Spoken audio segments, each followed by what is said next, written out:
Have you ever felt like you're living someone else's life, ticking boxes? Not really yourself, but just going through the motions. Well, have we created something for you? You betcha we have. I just want to introduce you to my friend Bernard, who's written a wonderful book, and it's called Living from the Heart. The problem with stress and anxiety in this world often is that we don't love ourselves. We don't accept ourselves. We don't accept our little ways, our little foibles, the way that we are in the world. And we're forever berating ourselves. Do you ever hear that little internal, oh, you shouldn't have said that, or you shouldn't have done that? Well, this podcast and the book, Living from the Heart, is for you because at the end of the day, you're not broken, just mistaken. So, welcome Bernard Cates to my podcast. Bernard, you and I have been friends for a very, very long time. But for the sake of this podcast, I'd really like for you to introduce yourself and where you came from. Hi, Leslie. It's great to be here and a great topic to talk about. You may have to rein me in a little bit here because I do like to talk. You know me, never use one word where 10 will do.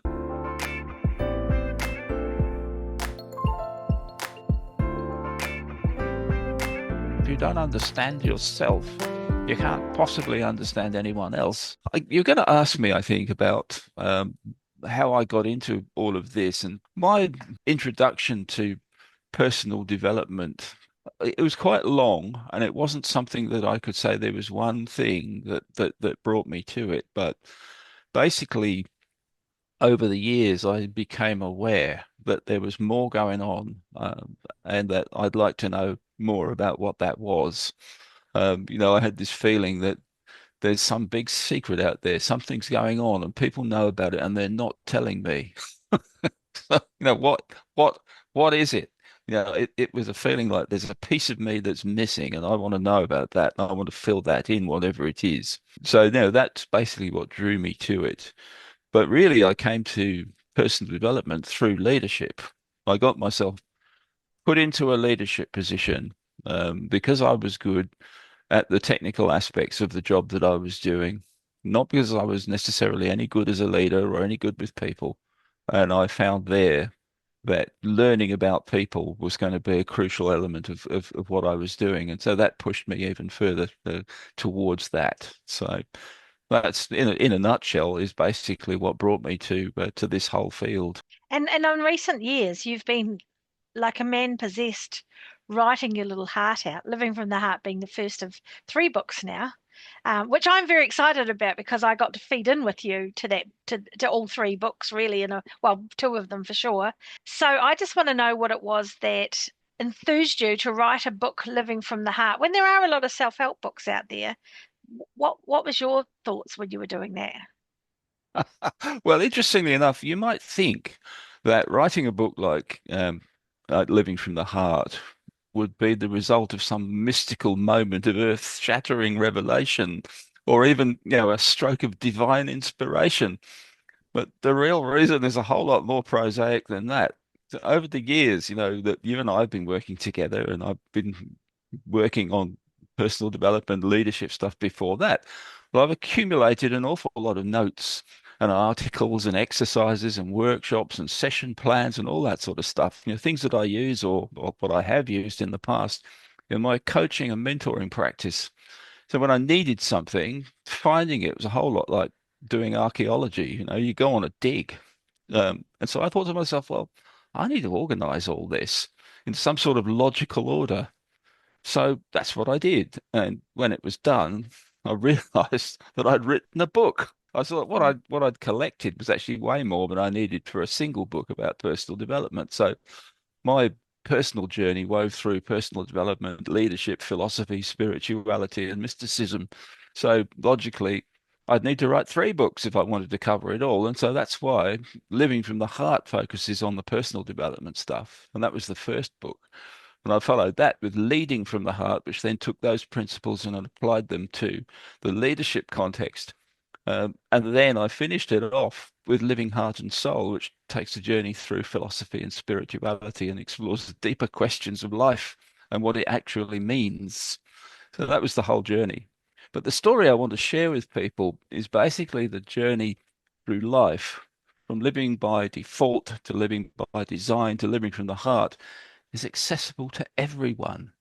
It's timeless wisdom, not new age bullshit. And it's a practical way for real people to live a fulfilled life here and now in the real world. Well, I have to say, when I read it, man, I saw myself through that book. I think maybe because of the years that I've spent working with clients as well. But I said to you, I could have written this book, but I didn't, though, did I? You did. But I helped it. I helped with some of the thinking, which was great. Well, Um, that's a great point, Lesley, you see, because yeah. what I'm talking about in the book there is not anything that's radically new. It's timeless wisdom, as I say, and it's been out there since forever. The ancient Greeks were talking about this stuff, 2,500 years ago. I think so, but I think to some people who may be watching this podcast, some of the concepts might be new or they might be a reminder. And I think that's really wonderful. I'd be interested also, Lesley, to hear from you about what brought you to the field of personal development and what attracts you now to talk about living from the heart in this way. Well, I mean, you've been a very inspiring, very good friend to me over the last few years. And in my life, like a lot of people, I came from a very unsettled childhood, and I carried the pain of that for half a century. And one day, somebody posited to me the idea that it wasn't my fault what had happened to me, but it was my responsibility where I take it now. And that started a whole journey of searching and sharing what I searched and building a practice and getting clients. I learned EFT, and then I went to learn NLP, and I learned, well, as you know, we did CBT, we did life coaching, all that sort of thing. My background was in the corporate sector, and I, for years, I watched leaders. And as a person who is very into behavior, I studied the behavior of leaders and then became a behavior analytics specialist through Harrison assessments. And all of that sort of culminated to one big crescendo, da da da da, where I was working with clients, but in my personal life, something was going on in the background that I wasn't seeing. And when that all came out, I was left going, well, who am I then? I thought I knew who I was. And that's where you and I started to collaborate. Well, it started with you being the best friend, coach, guide, mentor. And through the last couple of years, I just took time out to reevaluate and be my own best friend. And I have a burning desire now to come out and really teach the lessons, not only that I learned, but my clients have learned and that we've learned together. And your book pretty much has everything that I wanted to teach in there. And I'm more than excited to be working on a collaboration with you on bringing out a workshop that relates to that book. So that's kind of my story. It's pain, pride, pleasure, and pain, and pride, and now pleasure. All of it, all of it around the gaining of wisdom. And from that point, you can turn around and use what you've learned on your journey through life to help other people, which, brings me back to where I started with the book.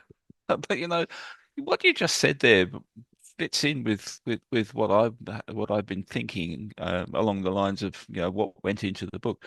Life or the universe or whatever you want to call it sends you messages all the time. But the first time the universe sends you a message, we almost certainly miss it. That's because very few of us are actually paying attention. But Mm, we'll come back to why that might be later on, maybe in this episode, maybe in a later one. But if you miss it the first time, or the second time, or the third time, the universe will try again. mm, But the next time around, the message will be louder and harder to miss or to ignore it. But they usually take the form of some sort of apparently random happening that trips you up in some way or makes you pause in your daily routine. So it might be an unexpected obstacle in your path, or a seemingly innocuous remark that somebody makes that somehow stays with you. But often we just brush these things off, and we treat them as some sort of minor inconvenience or just an annoyance or something. Mm. But we miss or ignore these messages, and perhaps, as time goes on, we keep on doing that. But life, the universe, is nothing if not persistent. And eventually you'll get a message that you just can't ignore, not even if you're really, really stubborn and determined not to hear it. Right, says the universe. You've ignored me for long enough. Now ignore this. And it proceeds to bring you a personal catastrophe. Oh my All right. God, I so relate to that. It's exactly the journey that I've just Yeah. been on. And Right. and then after that, you come back to that whole thought, which I read into before. What happens to you is not your fault. It's what you do afterwards. That's your responsibility. And Exactly right. I Mm. took my own journey. I shut down my practice and I became my own client along with other people who came and wrapped themselves around me that were in the EFT community, the coaching community. And I took all the help and I took on the lessons and I went very quiet for a while as I built myself back into who I truly am. And I honestly couldn't be happier on this very day and to be able to share that and the insights and the learnings and the self-loving from all of that and from many things in life and all the coaching that we've done. It's just a real joy to be able to bring people back to themselves. And that's why I call my business Nudge People, because it's all about people. Give them a nudge in the right direction. Exactly right.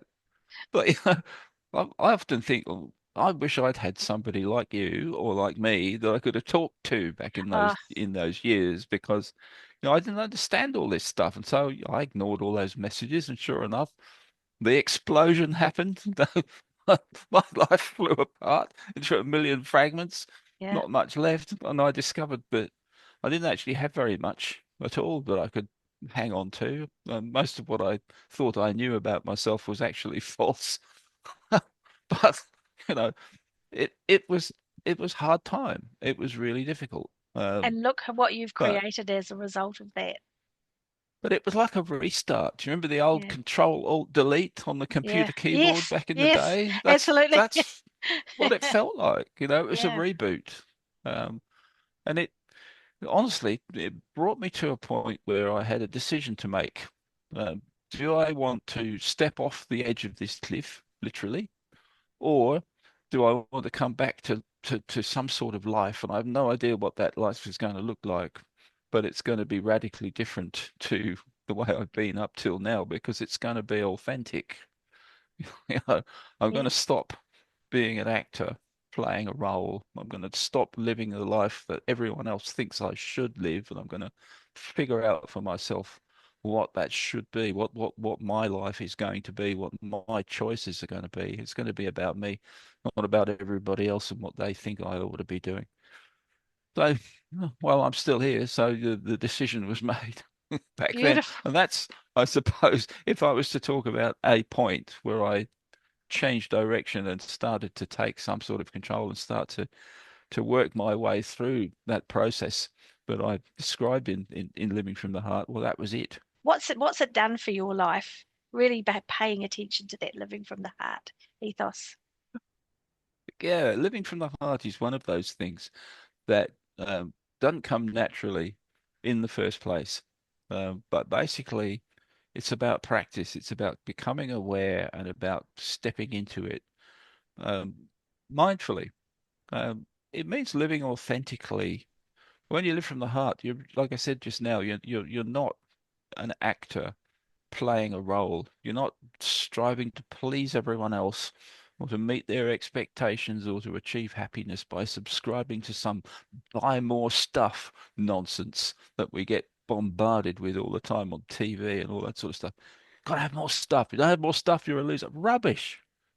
Rubbish. But then so many people these days get sucked into that. Mm. Living from the heart, but once you figure out what it means to you, is actually easy because it's stress free. It leads directly to fulfillment. in your life, to knowing the purpose of your life and to achieving that purpose, or at least working towards achieving it. So, that's basically what I'm doing is to say, I know who I am. I know why I'm here, and that's what's going to drive everything I do. Yes, it's easy for you, and it's easy for me. But when you're living in your head, there's a whole paradigm shift that needs to happen in order for you to live in your Right. heart. There's a lot you have to The let go hard of. bit, right? The hard bit about living from the heart was in two stages. First is figuring out what it means to you, Mm, right? Because I'm here saying I can tell you what it means to me, and you can tell me what it means to you. But for people listening to this, what's important is what it means to them. mm, Okay. So what we're going to do is we'll give them some guidance. We'll say, okay, well, if you want to live from the heart, here are a few things for you to think about. Here's a few steps that you can take. Here's a few exercises that you can do. But basically, you got to figure it out for yourself, because this is about taking responsibility for yourself and for your own life and your own destiny. But mm. the hard bit then is to answer that question. What does it mean to you? And then the second hardest thing about it is to actually make the changes that you need to make in order to live in alignment with that.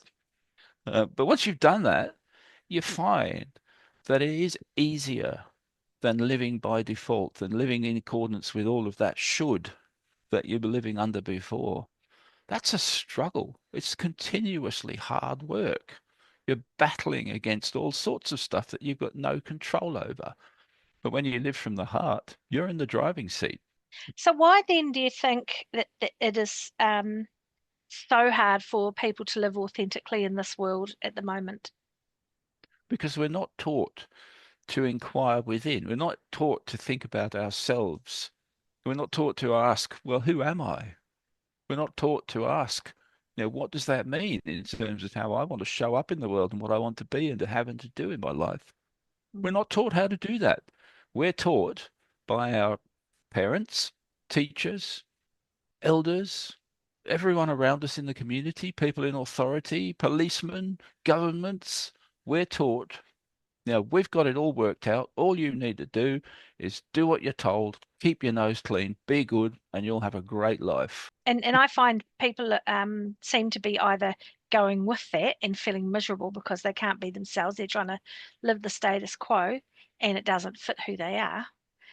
Or they're fighting against it and they're miserable because they feel like they're being hard done and they're being told and they just want to be themselves and nobody's listening. And then there's a third lot that just want to be heard. They want everybody else to hear them, but they're not actually listening to themselves. And so Yeah, that's that's causing a lot of true. pain Yeah. and anxiety and depression and things in the world, which is growing and growing because it's all coming from those three things, it seems to me. Yeah, it does. There's a lot of dissatisfaction and frustration because people that they're not getting what they need in their life, but they don't know what it is. They want it and they want it now, but they don't know what it is. You know? And I got a lot of sympathy with people like that because what we're saying is you can Mm, you can figure it out. you have And to, here in this book, I'm telling you, I'm giving you some guidance as to how you can actually do that. I'm not saying that I'm offering you the keys to the kingdom, or that read this book and you'll have endless wealth and power and status and all that sort of stuff.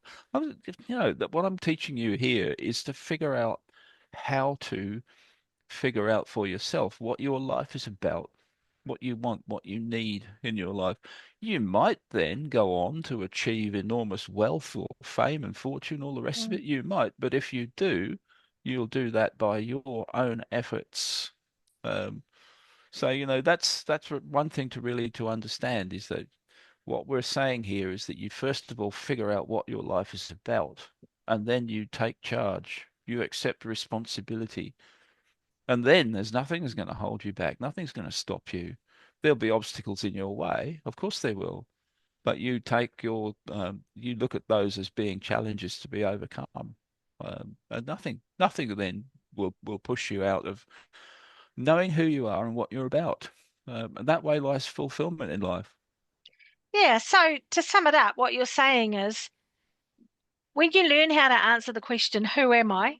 Which is always the first question you ask people, And then you learn to sit in that for a while and then take responsibility to move things forward and take the actions that are going to get you to where you want to be, get you to the person you want to be, and and be able to reflect along the way.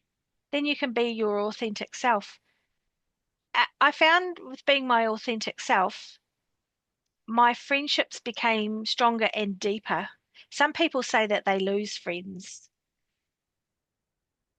What do you think happens? I don't think you lose real friends Mm, with these things. I think what happens is that you go through a process of becoming yourself, authentically yourself.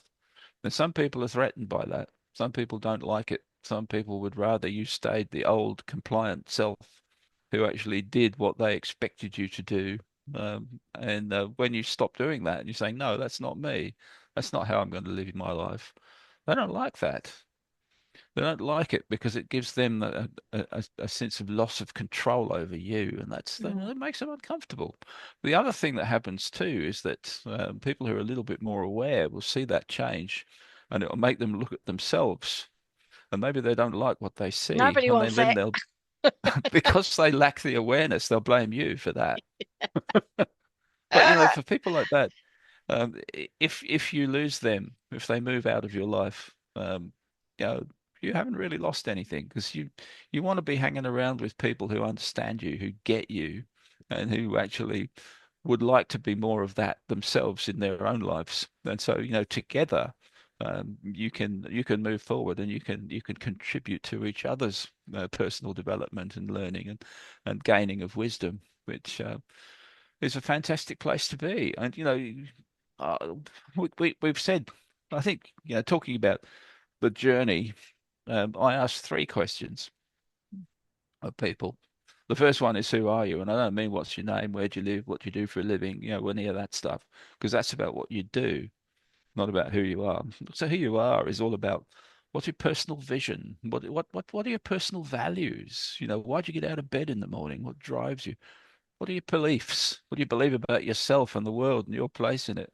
What are your hopes, fears, strengths, weaknesses, desires, aspirations? Tell me about all those things. And to answer that question, you've got to go pretty deep. You've got to do some serious introspection. And that is hard. That's why Yes. so many people don't do it. It's hard work. It takes a Mm, lot of brain energy. And so, you know, but it's fundamental. It's foundational to everything else that we do in personal development from here on. It's also fundamental and foundational to leadership because if you don't understand yourself, you can't possibly understand anyone else. And if you don't understand them, you can't lead them. You can order them around. Yeah, but that's not leadership. That's dictatorship. If you want to be a leader, you've got to understand yourself. Rule one of leadership, know thyself, is also rule one of personal development. So we start there.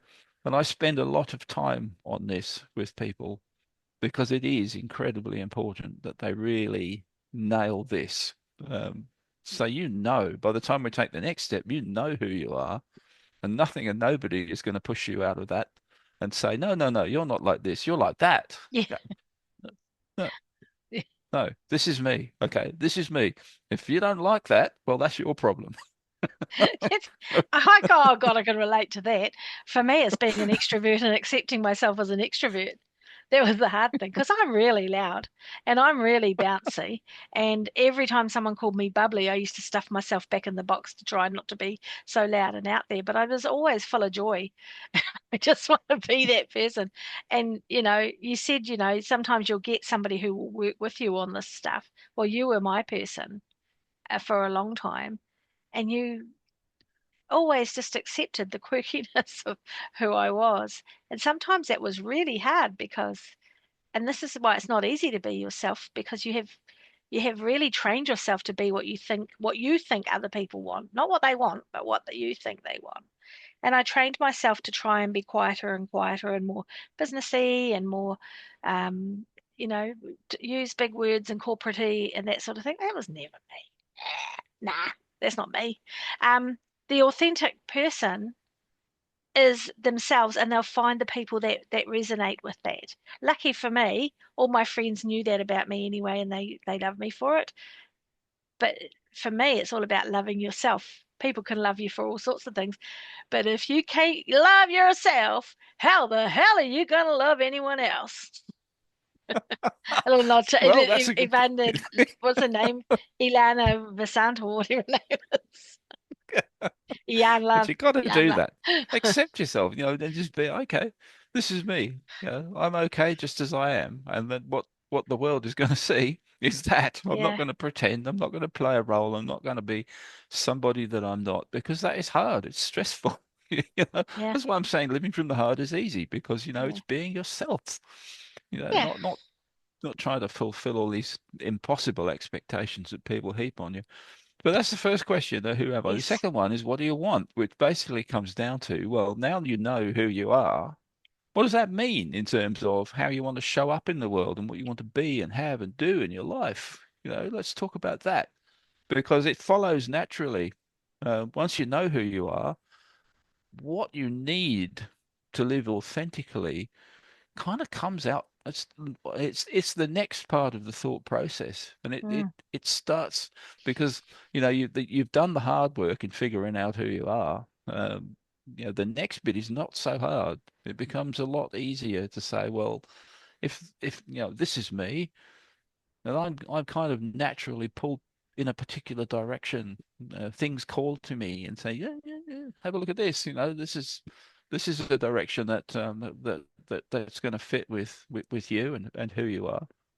And a lot of people at this point look at their life as it is today and they go, oh, oh. So that's why things don't feel right. So that's why things aren't working because, I've chosen a career and I've yes, chosen a lifestyle that really don't suit me. They don't fit with yes. who I am. So, you're going to face a challenge at this point to say, right, okay, now, how am I going to make these changes? Because if I don't, I'm going to continue in this stuck sort of lifestyle. There's no chance of me actually feeling fulfilled in my life. I've got to change. Mm, So that might mean that you might need to change your job. You might need to change some relationships.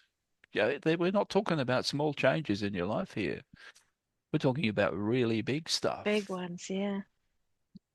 But some people are lucky, fortunate. Some people fall into a life and a lifestyle that actually is them and really fits with who they are. Yes. But those people, those fortunate ones, when they get that realization, it's like a whole weight lifting off, and they're realizing that, oh, okay. So, from the outside, from an independent observer, you might actually not see very much or evidence of change at all. That evidence is inside. It's in how that person feels about how they're living their life. Yeah, the It triggers. suddenly gets easier and it feels right. Yeah, Okay. So that's the second question is basically that. Um, Tell me about your purpose in life. Let's have a look at that. What's your vision for your life? Again, not a small question. It takes a bit of a work to actually get to it, but once you're there, um, it takes you on next straight on to the next question, which basically is how can you get it? So what we're saying there is, what are you going to do now to make that vision a reality? What are the yeah, steps you need to take? So we get into things like goal setting and action planning and all those good things. It's important to have a plan. One of the things I've discovered about life is if you don't have a plan, you'll become an element in someone else's plan, and that's not likely to end well for you. So you got to have a plan, make a mm, plan, and stick to it. But yeah. again, a plan that you don't execute is it's just another thing that sits on a shelf gathering dust. It's, it's a waste of time.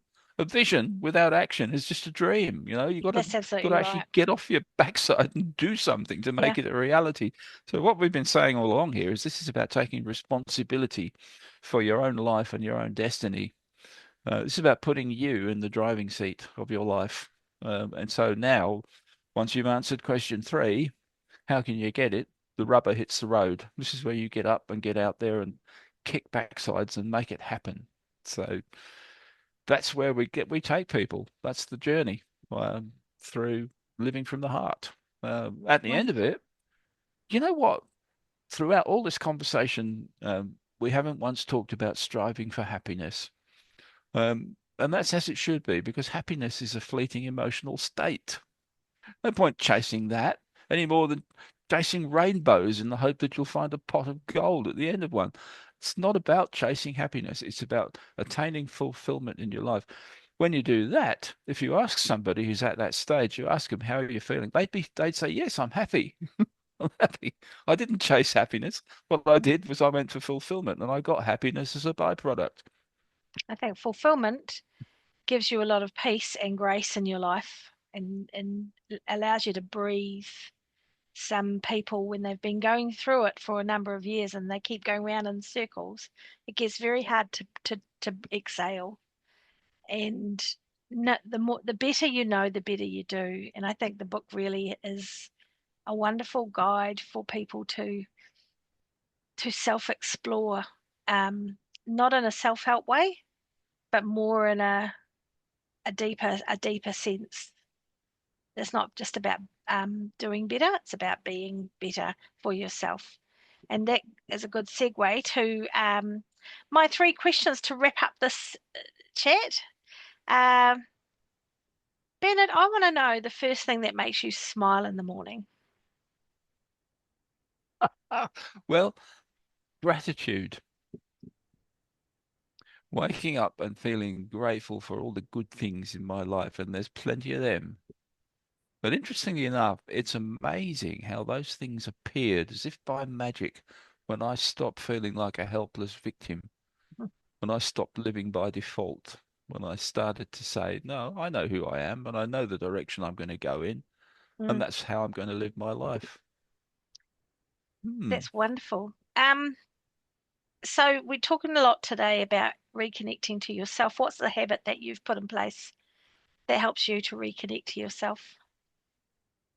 Vipassana meditation, to sit Wow. and just meditate for an hour is just one of those things that is really centering. It really connects me back to who I am. Um, and I do that every day. Um, and sometimes I'll do a full day retreat. I just take myself away out and sit and meditate for a full day. Wow. And once in a while, I'll probably have, oh, it's been a while since I've done this. I'll go and do the 10-day um, Vipassana meditation retreat at a meditation center, which is a silent retreat. You don't talk for 10 Mm. days, you just meditate. There's an amazing And talk in itself at some point. I actually yes, didn't know that you did that, but I always know that you're very, very grounded. You've been a but that's wonderful resource for me, that's for sure, being so grounded. that's one of those things that I would suggest as being worth exploring for Mm, anybody who really wants to know about themselves and what makes them tick.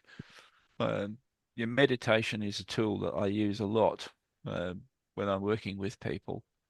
mm, I don't go into a full-on sort of Vipassana type of meditation, but just doing a quiet minute or 2 minutes or 3 minutes just to stop and mm. relax and breathe and I get do that centered. before I see Um, people. Yeah. yeah. You have to clear But your you know, own self. particularly when you're trying to figure out, the first of those hard questions, who am I? You got to clear a lot of noise and interference out of the way first. Mm, And, if you start with a meditation to say, okay, focus now, put down all of that stuff from your daily life, the work, the family, all of those responsibilities, put it down, leave it out there, because right now we need to focus inward on you. And a good place to start with that is meditation. So generally that's what we'll do. fantastic. And finally, one more question. Um, Something that you're working on your own journey right now. You're listening to it. Same. No, it's true because, my journey has been around um, firstly learning about myself and what I was all about. But in recent years, it's been about having been through this journey myself. Uh, and I'm still learning, and every time I work with somebody, I learn at least as much as they do. That's the way I look at things. Yep. But with what I've learned, um, I've turned around and I'm looking at those people coming along behind me, and I'm seeing the struggle, and I recognize it because that was my struggle too. And I'm seeing the pain, and I'm recognizing that because that was my pain too. And I want to do something about that. So that's why I work with people. That's why I wrote the book. It's basically because there's too much pain and suffering in the world today, and I'm in a position to do something about it. That is exactly why I'm in this field of work also. And when I see the change that people create for themselves through the work that I do, particularly with my EFT work, um, well, I combine it with the other modalities, to be honest. Um, I just see such powerful change in people's lives. And I get the goosies, to be honest. I get the goosies. And then I walk around hugging myself because that other person is free now. I didn't do it, they did it themselves, and I'm so excited for them. And that's what drives me as I don't like the word coach, I prefer the word practitioner. I prefer to think that we're just holding space for people and we've done the training so that we know how to nudge the space to help people to nudge in the right direction. So I think for me, living from the heart, I was so excited when you sent me that book. I cannot tell you, it sits next to my bed. I read it out loud to anyone who's going to listen. It's a great book, and I'm looking forward to when we can launch the workshop that sits with the book, because I think that's going to really help people enormously. It's all very well reading a book, but experiencing the book's another thing. Oh, absolutely. Yeah, the Buddha talks about three types of wisdom. The first is received wisdom. So, here's the book. No, there you go. Received wisdom. The next one is intellectual wisdom. Okay, so you've read the book. Fabulous. But the third one, the most important one, is experiential wisdom. Is when you Yeah. take that book and you take what's in it and you put that into practice in your own life. Yeah. That's where we want people to be. Wonderful. So we're going to make this podcast a series where we're going to explore different aspects of what's in the book, but also from share from our own lives. And if you feel like you've got something you want to know, then feel free to ask because we will answer that. We want to thank you for listening to this, our very first podcast. We're complete greenies on podcasting. I'm going to put my hand up and say I have no clue what I'm doing, but by the time I've got this out, hopefully somebody will be able to take something away from it. So we thank you for watching, for listening, and thank you, Bernard Cates, so much for writing the book and for being my mentor and my guide and my friend and for being my partner in crime.